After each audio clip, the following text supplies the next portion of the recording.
제갈량이 유비에게 대업을 이룰 수 있는 큰 그림을 그려준 사람이라면 법정은 그 꿈을 현실화시켜준 인물입니다. 유비는 익주를 평정한 뒤 휘하 사람들에게 공에 따라 차등을 두어 상을 하사했는데 법정은 제갈량, 관우, 장비와 함께 금 500근, 은 1000근, 전 5천만, 비단 1000필의 가장 큰 포상을 받아 제갈량, 관우, 장비와 동급의 대우를 받았습니다. 그리고 총나라에서 시호를 받은 사람은 법정, 제갈량, 장환, 비, 진지, 하우패, 관우, 장비, 마초, 방통, 황충, 조운인데 관우, 장비, 마초, 방통, 황충, 조운은 죽은 지 한참 뒤에 시호를 추중받았고 법정, 제갈량, 장환, 비의 진지, 하우패는 죽자마자 시호를 받았다는 차이가 있습니다. 그러나 그 중에서도 법정은 유비 살아 생전에 시호를 받은 유일한 인물이었으니 이러한 점들을 반영했을 때 유비가 가장 아낀 인물이라고 볼 수 있겠습니다. 그럼 이번 영상에서는 법정의 일대기와 함께 유비가 왜 법정을 그렇게 아끼고 우대했는지에 대해 알아보겠습니다.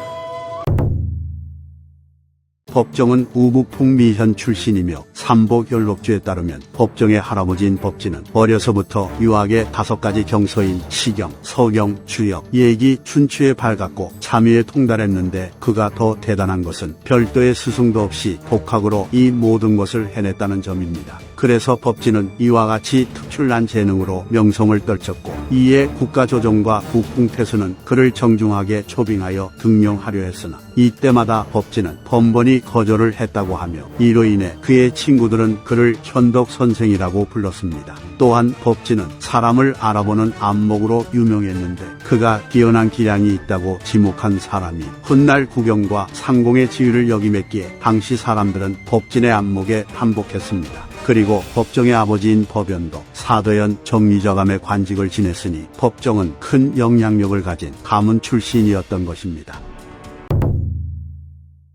법정이 살던 지역은 동탁의 부하였던 이각과 곽사의 횡포로 인해 초토화되었고 때마침 기근까지 왔기 때문에 법정은 같은 군 출신인 맹달과 함께 고향을 떠나 촉으로 가게 됩니다. 당시 촉은 유장이 권력을 쥐고 있었기에 법정은 유장에게 몸을 의착했으나 그는 같이 촉으로 넘어온 고향 사람들에게 품행이 나쁘다는 비방을 받았기 때문에 유장에게 임용되지 못하고 오랫동안 백수로 지냈습니다. 하지만 법정의 인생은 익주의 호족이자 유장에게 신임을 받던 장성이라는 인물과 친하게 지내면서 바뀌게 되는데 그는 오랜 기간 끝에 신도현의 현령에 임명되었고 이후에는 군의교위의 관직에 오릅니다.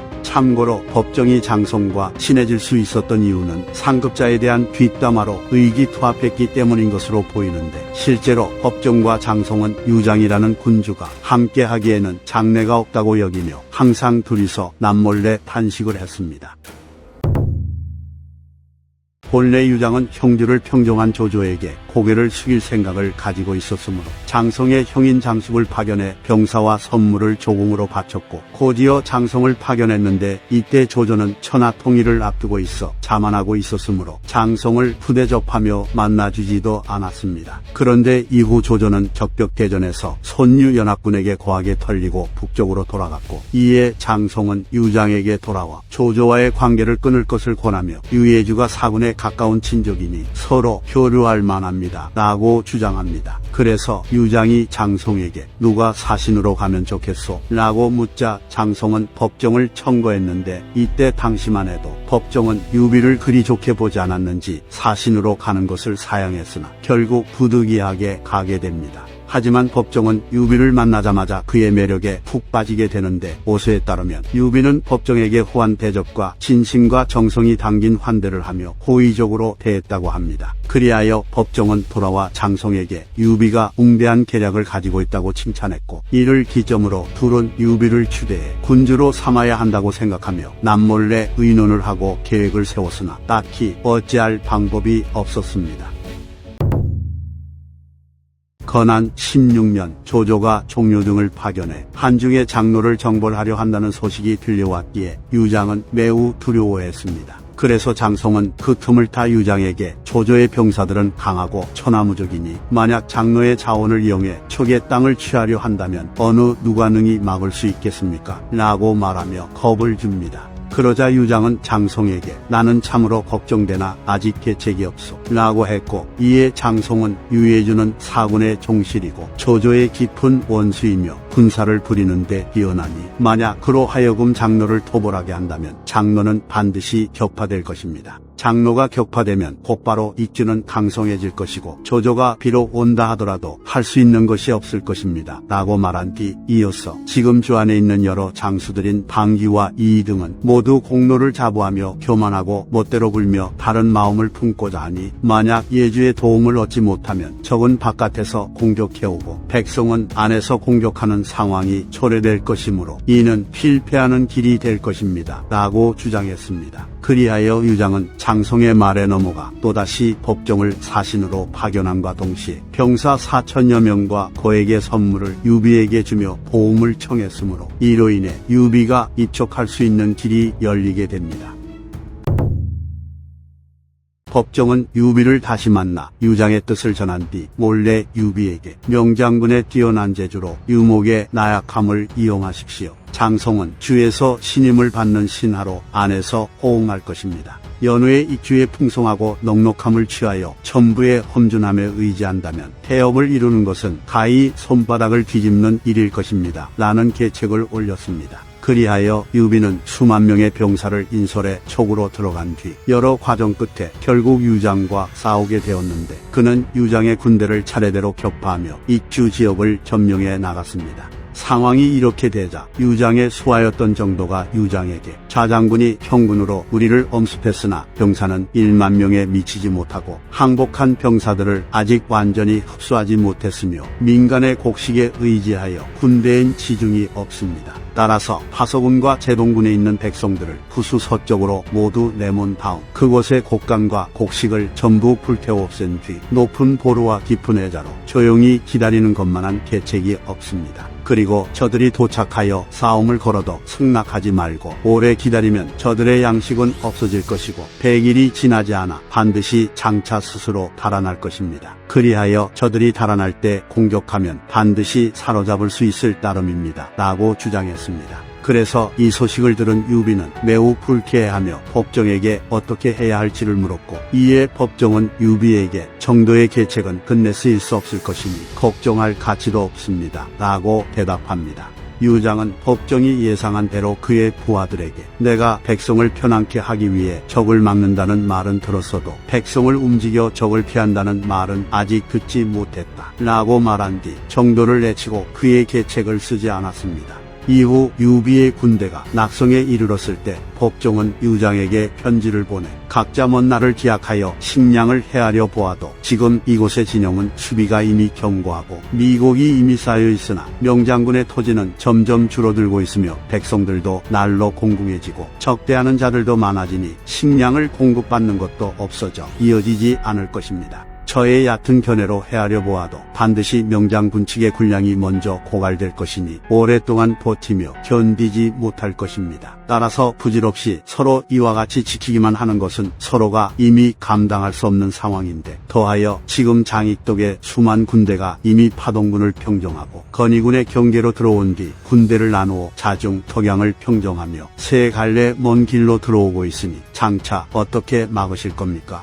본디 명장군에게 계책을 낸 자는 필시 이곳의 군대가 먼 거리에서 와서 식량이 없고 식량을 운송하는 것도 미치지 못하여 병력이 적고 지원도 없을 거라 했을 것입니다. 그러나 지금 형주로 가는 길이 통하여 병사의 숫자가 10배, 손거기가 자신의 아우와 이의, 감령 등을 파견해 지원을 오고 있습니다. 저 법정이 비록 불충하다는 비난을 받았으나 마음속으로는 스스로 명장군의 성덕을 저버리지 않고 분수를 지켜나가는 도리를 돌이켜 생각하며 진실로 남몰래 마음 아파하고 있습니다. 좌장군께서 본래 군을 일으켜온 이래로 옛 마음이 여전하여 진실로 야막하게 대우할 뜻이 없습니다. 어리석은 제 생각으로는 변화를 도모해야만 전문을 보존할 수 있을 것입니다 라는 말을 전했는데, 이는 한마디로 너는 이길 가능성이 없으며 내가 옛 정이 있어서 하는 말인데 지금이라도 항복하면 목숨이라도 부지하고 우대받을 수 있다는 말이었습니다. 하지만 법정의 편지는 별다른 효과가 없었는지 항복을 받아내지 못했고 유장은 나중에 낙성이 함락되고 성도가 포위된 후에야 항복을 했습니다.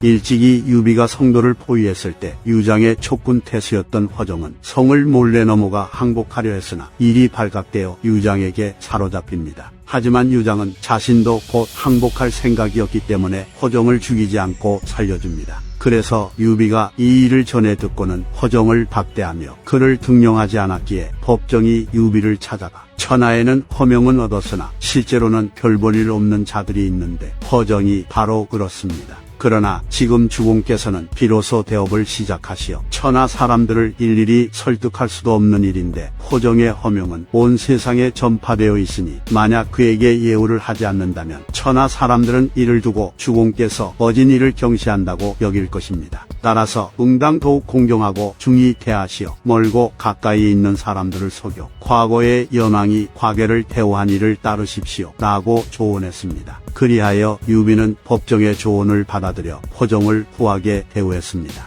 이처럼 법정은 유비가 입주를 얻는데 가장 큰 공을 세운 데다가 유비에게 적절한 조언을 필요할 때마다 거침없이 했기에 유비는 법정을 촉군 태수 양무장군으로 임명합니다. 이로써 법정은 밖으로는 수도와 그 주변 지역을 관리하고 안으로는 계책을 내고 전략을 세우는 주요한 인물이 됩니다. 법정은 권세를 얻게 되자 밥 한 번 얻어먹은 은혜나 눈을 한 번 흘겨보는 정도의 원한도 무조건 갚아주었기에 함부로 죽임을 당하거나 다친 자가 여러 명 있었습니다. 그래서 어떤 이가 제갈량에게 법정이 촉군에서 심할 정도로 거침없이 행동하니 장군께서는 마땅히 주공께 아뢰어 그의 권세와 위풍을 억누르십시오 라는 제안을 했습니다. 그러자 제갈량은 주공께서 홍안에 계실 때 북쪽으로는 조조의 강성함을 두려워하셨고 동쪽으로는 송건의 핍박을 꺼려하셨으며 가까운 곳에서는 손부인이 곁에서 병거를 일으킬까 염려하셨소. 이 당시에 진퇴양난에 처하였으나 법표직이 보좌를 하여 주공께서 불현듯 높이 날아오르도록 해 다시는 제약을 받지 않도록 만들었으니 어찌 내가 그의 행동을 금지해 뜻을 펼칠 수 없게 할 수 있겠습니까? 라고 대답했습니다. 이처럼 제갈량은 유비가 법정을 친밀하게 대하고 신임하는 것이 매우 중하다는 것을 알았기 때문에 함부로 법정과 각을 세울 수 없었습니다. 건한 22년 법정은 유비에게 조조가 한 번에 장로를 항복시키고 한중을 평정하였음에도 이 형세를 틈타 화와 촉을 도모하지 않고 하후연 장압을 머무르게 해 지키게 하고 자신은 급히 북쪽으로 돌아갔는데 이는 그의 식견이 미치지 못하거나 힘이 부족한 것이 아니라 필시 내부에 우환이 닥쳤기 때문일 것입니다. 지금 하후연과 장압의 재략을 헤아려 보면 우리나라의 장수들을 감당하지 못할 것이니 군사를 일으켜 공격하러 가면 반드시 이길 것입니다. 그리고 이기는 날에 대규모로 농사를 지어 곡식을 축적하며 기회를 노리고 틈을 엿본다면 위로는 부족을 무너뜨려 왕실을 높이는데 이바지할 수 있고 중간으로는 옹주와 양주를 점차 점령하여 나라의 영토를 확장할 수 있으며 아래로는 요해지를 굳건히 지켜 장기적으로 버티는 것을 계책으로 삼을 수 있습니다. 이것은 하늘이 우리에게 준 기회이니 시기를 놓쳐서는 안 됩니다. 라는 계책을 제안합니다. 그래서 유비는 법정의 계책을 훌륭히 여기며 곧바로 여러 장수들을 거느리고 한중으로 진격했는데 법정 또한 유비의 곁에서 그를 수행했습니다.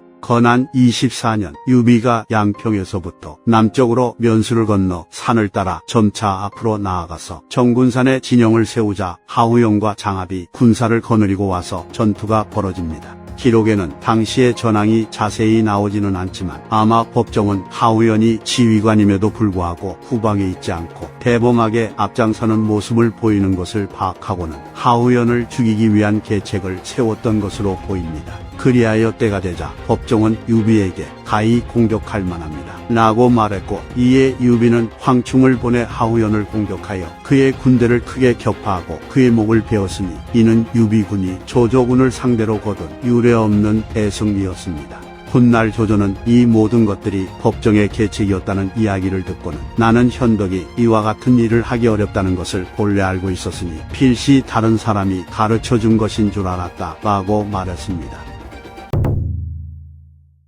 유비가 한중왕의 자리에 올랐을 때 법정은 상서령 호군 장군에 임명되었으나 다음 해에 눈을 감았으니 이때 그의 나이 45살이었습니다. 유비는 법정을 위해 여러 날 동안 계속해서 눈물을 흘렸고 시효를 이쿠라고 했는데 유비는 관우와 장비가 죽었을 때도 시효를 내리지 않았으나 이처럼 오직 법정에게만은 시효를 내렸습니다. 법정의 아들인 법막은 관내 후에 자기를 받았고 관직은 봉고도위 한양태수에 이르렀습니다. 이후 유비는 황제의 자리에 오른 뒤 동쪽으로 송건을 정벌해 관우의 치욕을 갚아주고 형주를 수복하고자 했으며 대다수의 신하들이 간언하며 반대했음에도 그 어떤 조언도 받아들이지 않은 채 결국 출정합니다. 그리고 모두가 알다시피 유비는 이릉대전에서 참패를 당하고 돌아왔는데 이때 제갈량은 탄식을 하며 만약 뽑혀직이 있었더라면 능히 주상을 제지하여 동쪽으로 가지 못하게 했을 것이고 가령 동쪽으로 갔더라도 필시 형세가 위태로워지지 않았을 것이다 라고 말했습니다. 이 말을 뒷받침하듯 유비와 법정에 관한 일화가 하나 있는데 유비가 조조와 한중 공방전을 벌일 때의 일이었습니다.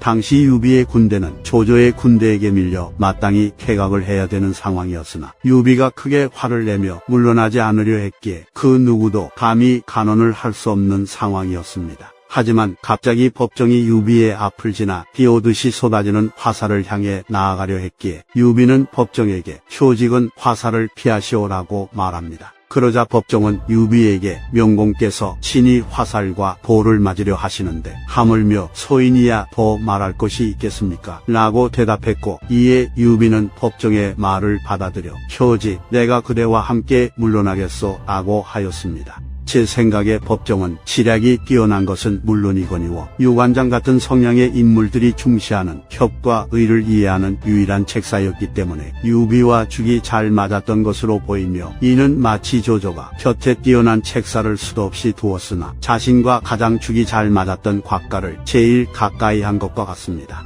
또한 유비가 목황과 혼인을 하는 것을 망설일 때 법정은 진문공과 자의의 일화를 언급하며 유비를 설득해 그가 목황과 혼인을 하도록 만들었는데 이처럼 법정은 유비가 하고자 하는 일을 추진할 수 있는 논리를 만들어주어 유비가 속 시원하게 일을 진행할 수 있도록 도와주는 촉매제의 역할도 한 것입니다. 따라서 유비가 익주를 안정시키고 뭔가를 해보기도 전에 법정을 잃은 것은 총나라 입장에서 매우 큰 타격이었습니다. 정사 삼국지의 저자인 진수는 법정은 일의 성패를 보는 데 뛰어났고 기묘한 깨와 책략을 기획하는 능력이 있었으나 덕은 없는 것으로 알려졌다. 위나라의 신하와 비교하자면 법정은 정우 곽가와 동류가 아니겠는가 라고 평가했습니다. 총나라의 신하였던 양이가 지은 계한보신찬에서는 이크는 지략이 뛰어나 시대의 흥망성쇠를 헤아렸으며 임금에게 몸을 바쳐 올바르게 인도하고 자문하였고 잠깐 생각하고도 계책을 마련하였으며 이를 자세히 살펴 낌새를 알아차렸다 라고 평가했습니다. 사실 기록을 따져보면 유비가 익주를 차지하는데 가장 큰 공을 세운 인물은 법정이 아닌 장송이나 장송은 유비와 내통하다가 유장에게 걸려서 죽임을 당했기 때문에 법정이 그 모든 공을 독차지하게 된 것도 없지 않아 있는 것 같습니다. 제갈량과 법정은 서로 기호와 취향이 같지 않았지만 협의를 하여 서로를 이해하고 인정했다고 하며 제갈량은 늘 법정의 지모를 뛰어나다고 여겼습니다. 이상 삼국지 인물열전 법정편 마치겠습니다. 재미있게 보셨다면 좋아요와 구독, 알림 설정 부탁드립니다. 감사합니다.